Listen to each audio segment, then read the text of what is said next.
से भरा हुआ पानी और खाली समय में वह ताश खेलते। बाहर की दुनिया से उनका पूरी तरह से कनेक्शन कट चुका था। कई दिनों तक यहाँ रहने के बाद वो लोग बहुत ज्यादा इस बंकर में तंग हो चुके थे, लेकिन वो क्या करते, अगर ऊपर जाते तो उनकी जान नहीं बच पाती। इस जीवन ने जेसन के परिवार को मानो इस दुनिया के अंत का एहसास दिलाया। जोई ने अपने पापा से पूछा, पापा हम यहाँ कब तक रहेंगे? जेसन के पास इस बात का कोई जवाब नहीं था। उसने अपनी बेटी से बस यही कहा, जब बाहर वायरस चला जाएगा तभी हम बाहर जाएंगे। वो अपनी बेटी की आंखों पर उंगलियां रखकर बाहर की दुनिया उससे इमेजिन करवाता है। इस तरह से दिन गुजरते गए और फिर महीने। उन्हें नहीं पता था कि बाहर निकलने के इंतजार में उन्हें यहाँ इस बंकर में 300 से भी ज्यादा दिन गुजर चुके हैं। जोई अपनी माँ की बनाई हुई पेरिस्कोप से बाहर की दुनिया को देखती है। बाहर चारों ओर बस तबाही का मंजर नजर आ रहा था, जैसे ये पूरी दुनिया जलकर राख हो गई हो। वहाँ किसी भी इंसान का नामो निशान तक नहीं था। ये सब देखकर उस छोटी बच्ची को लगने लगा कि शायद हम इस दुनिया के आखिरी बचे हुए लोग हैं। माँ ने उसे दिलासा दिया कि तुम ऐसा मत सोचो, शायद तुम्हारे दोस्त भी हमारी तरह कहीं छुपे हुए हों। अब रात हो चुकी थी और डिनर का समय हो चुका था। उनके पास अब खाना भी कम बचा हुआ था, इसीलिए वो तीनों थोड़ा सा खाना खाकर काम चला रहे थे। लेकिन आज जोई की जिद पर उसे पूरा एक कैन का डिब्बा दिया गया। जोई ने जब टिन का डिब्बा खोला तो उसने देखा कि टिन का डिब्बा अंदर से खाली है। इस डिब्बे के पीछे की तरफ एक छोटा सा छेद था, शायद कोई चीज इसमें से खाना चुरा गई थी। बेथ ने सारी बची हुई डिब्बों की जांच की तो पता लगा कि पूरे 12 डिब्बे खाली थे। ये देखकर वो बहुत ज्यादा परेशान हुए, क्योंकि ये तो उनके 2 हफ्तों का राशन था। बेथ ने वेंटिलेशन जाली की तरफ देखा और अंदाजा लगाया कि शायद कोई चूहा अंदर आकर खाना ले गया। बेथ ने कहा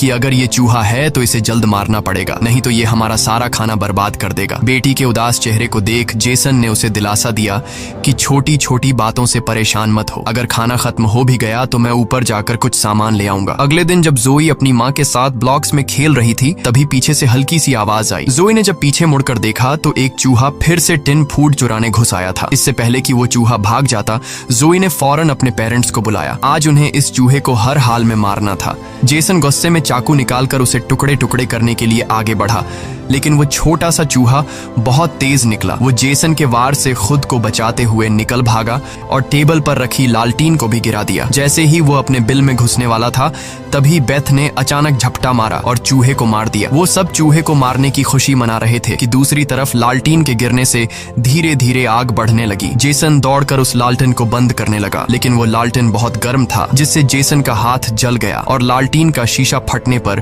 पूरे टेबल में आग लग गई। बेथ ने पर्दा फाड़कर आग बुझाने की कोशिश की। जेसन ने नल से आधी बाल्टी पानी निकालकर उस आग पर डाला। जैसे तैसे करके उन दोनों ने उस आग को बुझा लिया, लेकिन खतरा अभी टला नहीं, बल्कि अब उनके लिए और भी मुश्किल बढ़ने वाली थी, क्योंकि आग तो वो लोग बुझा चुके थे, मगर आग से निकलने वाले धुएं ने पूरे बंकर को धुएं से भर दिया था और वह धुआं धीरे धीरे वेंटिलेशन जाली से ऊपर की तरफ निकल रहा था। ये देखकर वो सब घबरा गए, क्योंकि ये